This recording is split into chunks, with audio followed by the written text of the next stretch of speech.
mais dama bëggoon a préciser rek. ne man je me suis opposé à Abdou Diouf. Comment? Je me suis opposé à Abdou Diouf. Je suis opposé à Abdou Diouf. Bon, Senghor, oui un peu, mais j'étais jeune. Nous, on nous apprenait à mettre des tracts là dans notre chemise là, parce que bon, c'était ça, être opposant. Mais je me suis opposé. Vous mettiez quoi? Des tracts. Les gauches là, les éléments de gauche. booy joxe kayit da nga koy nëbb. da nga koy nëbb. politique léegi la yomb. léegi la neex. politique léegi la yomb. Alors man Thioro, je suis convaincu que Abdou Diouf n'a pas volé l'argent des Sénégalais. man de loolu laa gëm. Pour man, il a été un mauvais président. Le gën a tàdd réew mi c'est Abdou Diouf ci la bokk. ci ban sens la nekkee mauvais président. xaaral rek. Non du point de vue des résultats économiques parce que démantèlement du tissu industriel ci moom la jaar. Départ volontaire ci Abdou Diouf la am. Justement. Suppression des internats dans les écoles ci Abdou Diouf la am. Donc on va citer beaucoup de choses que moi je les ai reprochées mais man xam naa ne man gëm naa ne Abdou Diouf n'a pas volé l'argent du Sénégal. Je ne peux pas dire ce que je ne peux pas dire des autres présidents qui se sont succédés. Même Senghor n'a pas volé l'argent du Sénégal. Il avait ses limites parce que Senghor tubaab la woon. Il avait ses limites nag ak gis-gisam moom tout ce qui est français bon il faut parler de très bon français oui etc. Bon voilà c'était ça le bon avant des notes de latin yooyu bon c'était un peu ça. Mais en tout cas Diouf Senghor il a fait ce qu'il a pu aussi il a fait les coopératives et tout ça on est en train de revenir sur les coopératives. Mais man Diouf loolu laa jàpp ne bu sàccul xaalis au Sénégal. C'est après que beaucoup de dérives se sont passées. ñu waxante yàlla nag waxante dëkk les richesses brusques des fonctionnaires milliardaires ils s'en cachent pas. Et récidive. Il a démantelé l'ONCAD. L'ONCAD au départ était un bon instrument. Non, l'ONCAD était bien parce que c'était les coopératives, il fallait organiser la commercialisation, etc. Mais après le problème yi am ça s'est accéléré sous Diouf. C'est Diouf qui a démantelé la l'ONCAD. Andi Sonar yéen vous êtes des jeunes vous ne pouvez pas vous rappeler de ça. Mais li ma jàpp c'est sur le principe des biens publics man jàpp naa ne Senghor moom sàcc suñu xaalis. Par la suite la yëf yi nag jaxasoo. Golden Bob. on a vu ah. Golden Bob ku ko moom. doo bàyyi mu jeex on ma signale que temps bi jeex na. temps bi jeex na mais xam nga boo nee Senghor jëlul. Golden Bob il faut mu laaj kan moom moomoon Golden Bob. ku ko moomoon. waaw d'accord. C'est un sentiment hein peut-être mën nañ ci débattre après. ñu discuter ci eggale discussion mais li ma bëgg a wax. da nga bëgg a wan ni moom d'accord si lu muy wax que ni am na. njiit yaa ngi jël sama temps di ma delloo sama temps. voilà dama la koy delloo jël. waaye non waxal ba pare. sauf que doyen ca bàyyi ko mu wax rek comme ça ñu terminer en beauté.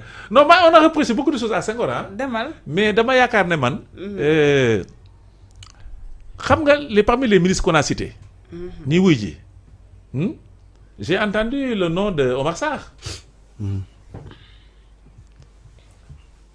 Sous Macky Sall avant ñoom ñuy juboo wuy ji woon na avec les produits phytosanitaires ak les inondations. Aïda Ndiong et tous les scandales qui s'est passé autour. mooy li nga wax Guèye Para la récidive. Je sais que Senghor am na ñoo xam ne dafa la amoon benn blacklist boo xam ne dana woon ñii. Il ne faut plus leur envoyer confier de responsabilité. Oui. Parce que de façon récurrente bari na foo leen di yóbbu ay ñu fay dégg ay njaaxu. Bon là il va aller répondre.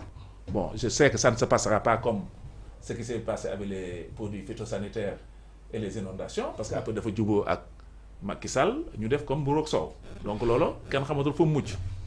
Mais bien, avec la mise en accusation, la haute cour de justice, procureur yi ma gis ñu décider. Ces gens-là man que j'ai vu, ils sont déterminés à faire la lumière sur tout ça. Et que définitivement au Sénégal, yi fi xewoon bañati fee xew. Ce pays-là nous appartient tous. dañ ko war a defar boo xam ne bu la joxee benn da nga fexe ba indi ñaar wala ngeen di ñett. wala ngeen di ñeent. mais bul wàññi. yow te ku yokkul yaa wàññi de ah. maa lay renvoyer à la parabole des talents na nga lire la parabole des talents. maa ngi koy ce que le Christ a raconté là-bas. bu la joxee ñaari talent na nga indi benn waaye indi la jox la ñaari talent nga lekk ñaari ba ñiit ko principe boobu il faut que ñun aussi les gouvernants que les gens s'en inspire. D'accord. Da nga reliraatal ma loolu beneen boo ñëw on va le commenter. Les partis politiques mais c'est la loi aussi à moins de changer la loi c'est un principe de liberté parce que avant benn parti unique moo amoon il faut ngeen comprendre vous les jeunes l'évolution de la politique au Sénégal. Avant benn parti moo amoon muy parti unique. ou parti unifié jamono Senghor. Après ñu indi 4 courants ne ñooñu rek ñoo fi mën a am parti politique parti libéral parti socialiste Guèye yaa ngi ma dégg. ak parti xaw ma lan national xaw ma lan 4 courants moo amoon. Par la suite avec l'évolution du pays Abdou Diouf bi mu ñëwee et peut-être c'est une des rares choses peut-être qu'il a faites il a dit c'est le principe de la liberté jàkka jaagi noonu ku mën a noonu loolu moo indi la multiplication des partis politiques mais mën nañ ko limiter en appliquant ce que Maguette mi a dit mooy li nga xam ne moom le ministre de l'Intérieur parce que y a une législation il y a des textes sur les lois. Il faut tenir des assemblées générales, il faut tenir ceci, il faut avoir un compte bancaire, il faut avoir un siège, il faut avoir parti nga gis amuñu ko benn récépissé la ñu am gaa ñi di ko louer. D'accord. Mais c'est comme ça l'histoire des politiques partis politiques au Sénégal dafa am benn histoire dafa am cheminement. Il faut ngeen comprendre loolu nag pour mën a voilà pour mën a def ay analyses. D'accord am na solo alors kon Guèye Para si dialogue bi jubal jubbanti ak jubóo bi président woote